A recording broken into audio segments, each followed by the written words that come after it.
മഹാപ്രസ്ഥാനം മുസ്ലിം കേരളത്തിന്റെ അഭിമാനത്തിന്റെ മുഖമാണ് എന്ന് ഒരു സംശയമില്ലാതെ എനിക്ക് പറയാൻ സാധിക്കും.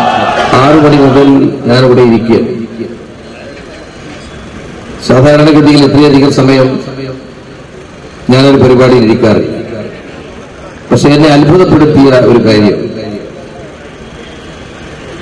എത്ര സമയം കഴിഞ്ഞിട്ടും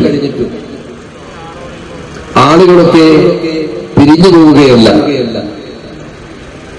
വർദ്ധിതമായ ആവേശത്തോടുകൂടി ഇവിടേക്ക് ഒഴുകി വരുന്ന കാഴ്ചയാണ് എനിക്ക് കാണാൻ സാധിച്ചത്. ഒരു കാര്യം എനിക്ക് ബോധ്യപ്പെട്ടു, ഈ മഹാപ്രസ്ഥാനം മുസ്ലിം കേരളത്തിന്റെ അഭിമാനത്തിന്റെ മുഖമാണ് എന്ന് ഒരു സംശയമില്ലാതെ എനിക്ക് പറയാൻ സാധിക്കും. മലബാറിലെ, പ്രത്യേകിച്ച് കേരളത്തിലെ മാത്രമല്ല, മലബാറിലെ മുസൽമാൻ ഒരു പാരമ്പര്യം, മലബാറിലെ മുസൽമാന്റെ പാരമ്പര്യം എന്ന് പറയുന്നത് നേരത്തെ ഇവിടെ പരാമർശിക്കപ്പെട്ട മനുഷ്യരെന്ന രൂപത്തിൽ ജീവിക്കാൻ വേണ്ടിയുള്ള അന്തസ്സും ആഭിജാത്യവും ആത്മാഭിമാനവും ഉയർത്തിപ്പിടിക്കാൻ വേണ്ടിയുള്ള ഉശിരുള്ള ഒരു പോരാട്ടത്തിന്റെ ചരിത്രമുണ്ട്. ഏറനാട്ടിലെയും വള്ളുവനാട്ടിലെയും ഒക്കെ തന്നെ മാപ്പിള പോരാളികളുടെ പോരാട്ടത്തിന്റെ ചരിത്രം, ബ്രിട്ടീഷ് പട്ടാളത്തിന്റെയും ഗൂർഖ പട്ടാളത്തിന്റെയും നേരെ മാല് കാട്ടിക്കൊടുത്ത് പോരാടിയ ഉശരന്മാരായ മലബാറിലെ മാപ്പിള പോരാളികളുടെയും പിൻതലമുറയുടെയും മഹാപ്രസ്ഥാനമുണ്ടല്ലോ, സമസ്ത എന്ന് പറയുന്ന ഈ മഹാപ്രസ്ഥാനമുണ്ടല്ലോ, ഒരു കൊടുങ്കാറ്റിനും ഒരു ചുഴലിക്കും ഒരു സുനാമിക്കും ഭേദിക്കാനാകില്ല ഈ സമസ്ത എന്ന് പറയുന്ന കോട്ടയെ.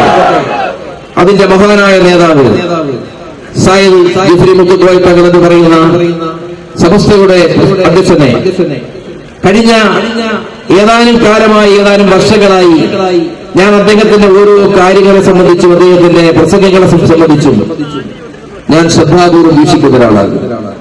അദ്ദേഹത്തിന്റെ ഏറ്റവും വലിയൊരു സവിശേഷത എന്ന് പറയുന്നത്, എത്ര സങ്കീർണമായ പ്രശ്നങ്ങൾ ഉണ്ടായാലും ആ സങ്കീർണമായ പ്രശ്നങ്ങളെ കുറിച്ച് ആഴത്തിലുള്ള പഠനം നടത്തിക്കൊണ്ട് മാത്രമേ അദ്ദേഹത്തിന്റെ നിലപാടുകൾ സ്വീകരിക്കാറുള്ളൂ. ആ നിലപാടുകൾ സ്വീകരിക്കുക മാത്രമല്ല, ആ നിലപാടുകളിൽ ഒരു വ്യക്തതയുണ്ടാക്കാൻ അദ്ദേഹത്തിന് സാധിക്കുന്നു എന്നുള്ളത് തന്നെയാണ് അദ്ദേഹത്തിന്റെ ഏറ്റവും വലിയ മഹത്വം. ഈ സമ്മേളനവും ഈ ജാഥയും നടക്കുന്ന കാലഘട്ടത്തിന്റെ സവിശേഷതയെ കുറിച്ച് ഞാനിപ്പോ പറയാൻ ആഗ്രഹിക്കുന്നു. ഇവിടെ പടിഞ്ഞാറിന്റെ താല്പര്യക്കാർ, സാമ്രാജ്യവാദന്മാർ, ഇന്ത്യയിലെ ഫാസിസ്റ്റുകളെല്ലാം ഇസ്ലാമോഫോബിയ സംഭ്രമജനകമായ രൂപത്തിൽ അതിനെ വിപുലീകരിക്കാൻ വേണ്ടിയുള്ള പരിശ്രമം നടത്തിക്കൊണ്ടിരിക്കുമ്പോൾ തീർച്ചയായും യാഥാർത്ഥ്യ ബോധത്തോടുകൂടി സത്യത്തിന്റെ പാതയിലേക്ക്, സമാധാനത്തിന്റെ പാതയിലേക്ക്, നന്മയുടെ പാതയിലേക്ക് ഒരു ജനസമൂഹത്തെയാകെ കൊണ്ടുവരേണ്ടതുണ്ട്. ആ പ്രവർത്തനത്തിൽ സമസ്തയ്ക്ക് നിർണായകമായ പങ്കുവഹിക്കാനുണ്ട് എന്ന് മാത്രം സൂചിപ്പിച്ചുകൊണ്ട് ജിഫ്രി മുത്തുക്കോയ തങ്ങളുടെ നേതൃത്വത്തിലുള്ള ഈ മഹാപ്രസ്ഥാനത്തിനും അത് നടത്താൻ പോകുന്ന വലിയ സംരംഭങ്ങൾക്കും അതിന്റെ സമ്മേളനങ്ങൾക്കും എല്ലാം തന്നെ ഹൃദയപൂർവമായ ആശംസകൾ അർപ്പിച്ചുകൊണ്ട്, ഇവിടെ പറഞ്ഞതുപോലെ, ഇവിടെ ചൂണ്ടിക്കാണിച്ചതുപോലെ ആദർശ വിശുദ്ധിയുടെ വിജ്ഞാനത്തിന്റെ വെള്ളി വെളിച്ചത്തിലൂടെ ഇനിയും ഏറെ നമ്മുടെ ഈ സമൂഹത്തെയും സമുദായത്തെയും മുമ്പോട്ട് നയിക്കാൻ ഈ മഹാപ്രസ്ഥാനത്തിന് സാധിക്കട്ടെ എന്ന് ഹൃദയപൂർവ്വം ആശംസിക്കുന്നു. ഈ മഹാപ്രസ്ഥാനത്തിന് നേതൃത്വം കൊടുക്കാൻ നിശുതുല്യനായി ജീവിക്കുന്ന സയ്യിദ് ജിഫ്രി മുത്തുക്കോയ തങ്ങൾക്ക് ഇനിയും ഏറെക്കാലം കരുത്തുണ്ടാകട്ടെ, അദ്ദേഹത്തിന് കഴിയട്ടെ എന്ന് ആശംസിച്ചുകൊണ്ട് എന്റെ വാക്കുകൾ അവസാനിപ്പിക്കുന്നു. അഭിവാദനം.